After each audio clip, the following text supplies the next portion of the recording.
Hariom, welcome, good morning everyone, welcome to my YouTube channel GK Law Classes. Thank you so much for your love and support. हमने 3 videos PIL यानी public international law पे कर लिए, तो जो कोई नया सब्सक्राइबर है वो बेल आइकन दबाना भूलिएगा मत और पिछली वीडियोस को लाइक शेयर सब्सक्राइब करना भूलिएगा मत। अब आज की जो हम वीडियो है वो हमारा लास्ट पार्ट है बेसिकली PIL का, पब्लिक इंटरनेशनल लॉ का, जिसमें हम 2-3 बहुत ही इंपॉर्टेंट रिमेनिंग कॉन्सेप्ट जो है इनको क्लियर करेंगे ताकि आपकी जो स्टडीज है वो एकदम A1 हो। तो वीडियो करते हैं शुरू, और शुरू करने से पहले if you are a new subscriber तो सब्सक्राइब बटन दबाना भूलिएगा मत, बेल आइकन दबाना भूलिएगा मत। If you are a previous subscriber, आपको वीडियो पिछली अच्छी लगी है और आने वाली अभी वाली अच्छी लगी है तो लाइक शेयर सब्सक्राइब करना भूलिएगा मत। कोई भी क्वेरी हो तो कमेंट डालना भी भूलिएगा मत। तो चलिए करते हैं वीडियो को शुरू, और आज का जो हमारा टॉपिक है उसको करते हैं स्टार्ट। तो आज का हमारा टॉपिक है नेशनैलिटी।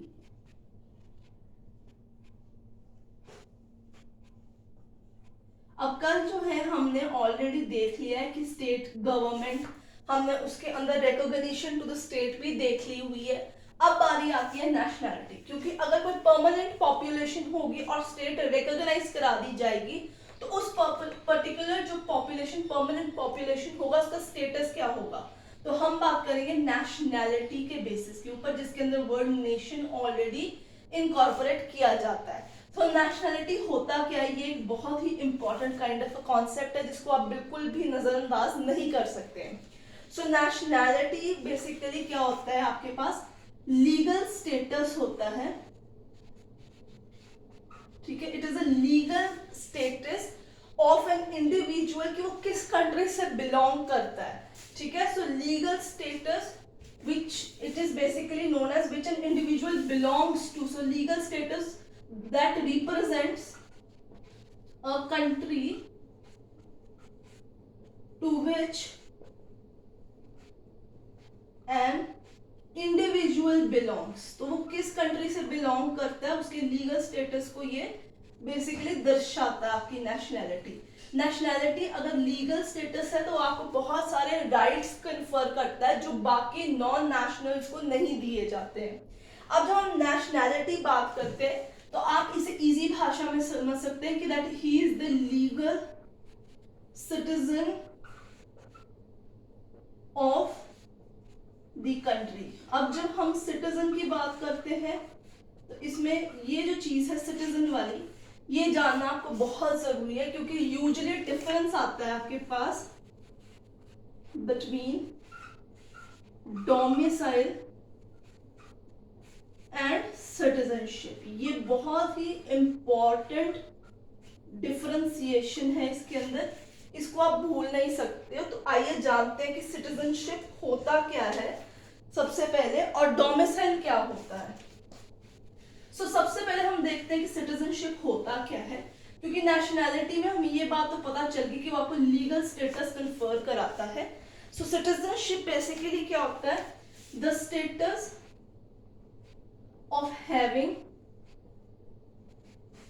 राइट्स, ठीक है। तो सिटीजनशिप होता है the status of having rights to participate, ठीक है, and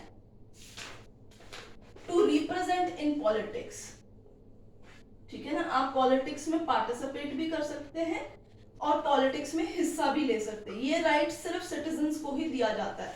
so if I am an Indian national, मेरे पास राइट होगा to participate and to represent in the politics. अब दूसरा वर्ड आता है डोमिसाइल। डोमिसाइल होता है जहां हम रह रहे होते हैं।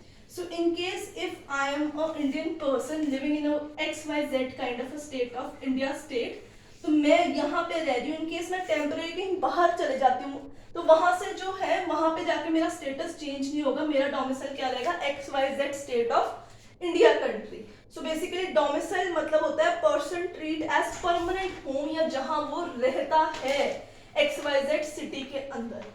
आज हम जो देखने वाले हैं 2-4 चीजें आपको क्लियर हो गई हैं। सबसे पहले नेशनैलिटी, सिटीजनशिप, और दूसरी चीज है डोमिसाइल। जब सिटीजनशिप की बात करते हैं हम लोग, आई होप आवाज हैंड राइटिंग दोनों ही क्लियर है आपको।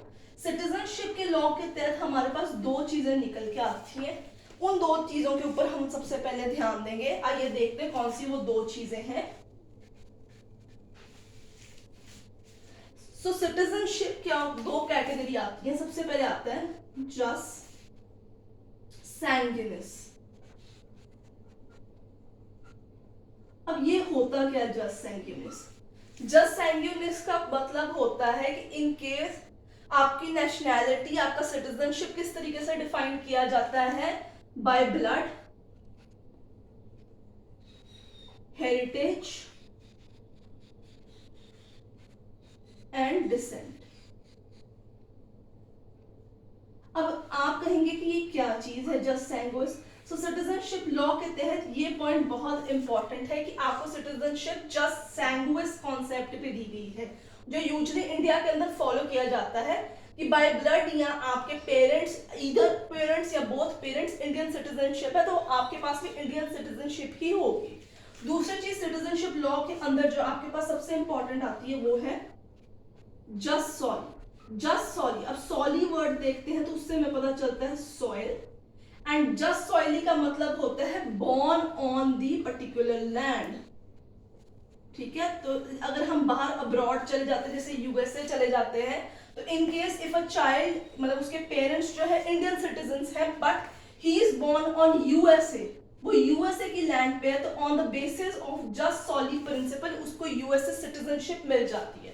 तो ये जो दो प्रिंसिपल्स हैं हमारे पास, जस्ट सैंग्विनिस, जस्ट सॉली, ये बहुत इंपॉर्टेंट है, इस पे बहुत सारे एमसीक्यूज आते हैं, इनका मतलब पता होना चाहिए और ये किस कॉन्सेप्ट के नीचे फॉल करते हैं ये भी उतना ही इंपॉर्टेंट है।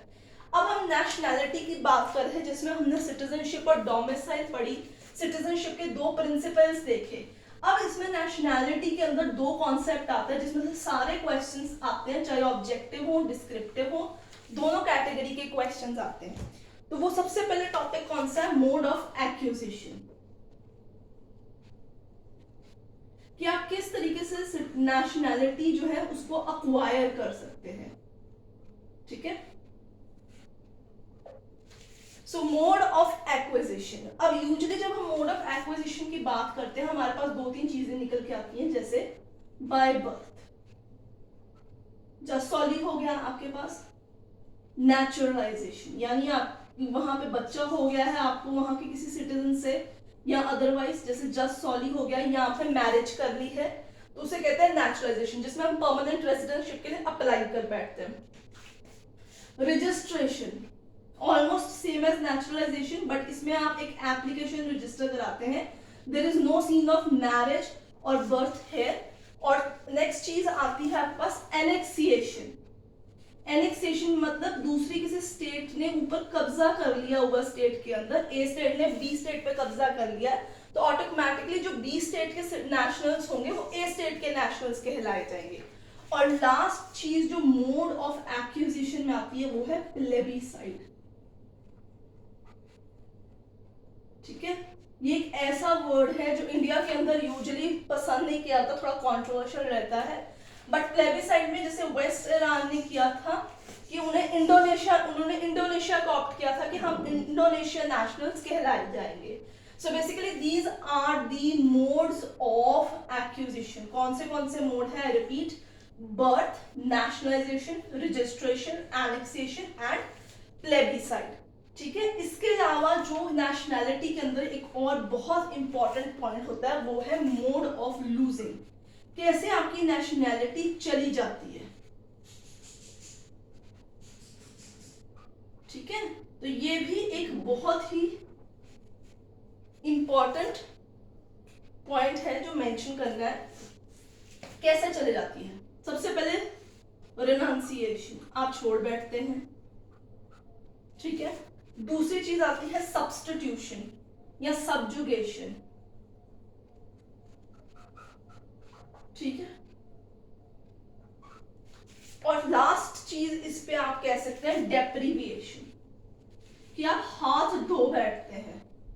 ठीक है, इसके अलावा बहुत बड़ी एक चीज आती है वो है रिवोल्ट, कि अगर दंगे लग जाए और कोई नई स्टेट आ जाए तो उस केस में भी आपकी नेशनैलिटी चली जाती है। तो mode of acquisition, mode of losing, ये दोनों ही नेशनैलिटी के बहुत इंपॉर्टेंट पार्ट है। सो इन दोनों में से सबसे ज्यादा क्वेश्चन आते हैं, इसलिए आपको ये याद रखने होंगे।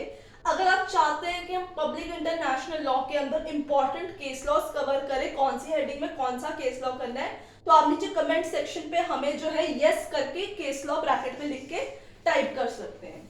ठीक है जी, तो